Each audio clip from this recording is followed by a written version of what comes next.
Yalta, in the Crimea, on the Black Sea, 900 miles south of Moscow, 5,700 miles east of Washington.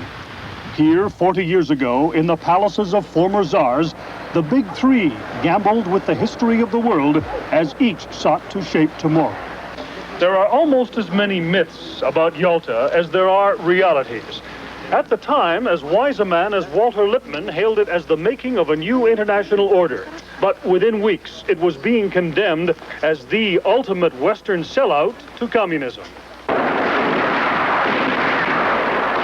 Any assessment of Yalta must take account of the military situation in February 1945. Soviet troops had already driven out the Nazis and had occupied most of the countries of Eastern Europe.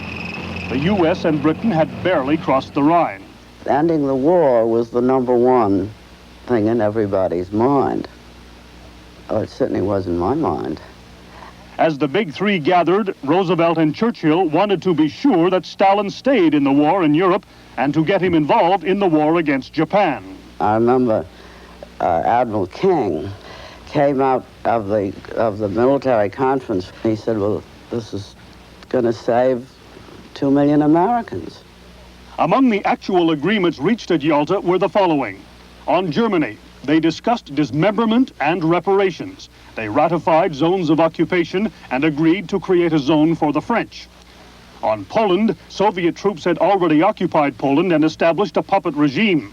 Stalin agreed to allow some members of the Polish government in exile into the new government and to hold free elections. He reneged on both points. On Asia, to get the Soviets into the war against Japan, there was a secret agreement, conceding them Sakhalin Island, the Kuril Islands, and a major role in Mongolia and Manchuria. On world order, agreements were reached which led to the San Francisco Conference establishing the United Nations in June 1945.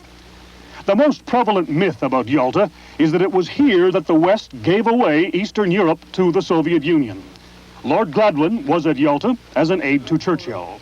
There's a great deal of nonsense talked about Yalta, I think, to the effect that it was where Europe was sold down the river and divided into two parts and all that.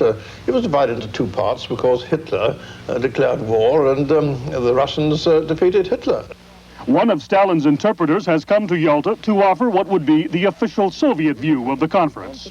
We should look at it as an example for our time to cooperate and to come to mutual acceptable agreements between two social systems which exist in Europe and in the world. Another prevailing perception of Yalta was that Roosevelt was too sick, Churchill too soft, and Stalin too smart for both of them. It was appalling. I really thought he was dying, and so he was. I thought he never should have come.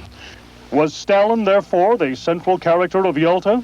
Extremely good diplomat, apart from anything else, and frightfully impressive. He sat there, and I think he really dominated the show myself. Yes, he did. I mean, he may have been a frightful man, but he was a very able fellow. It has been said that the problem with Yalta was not the agreements reached here in this palace, but the fact that Stalin didn't live up to them.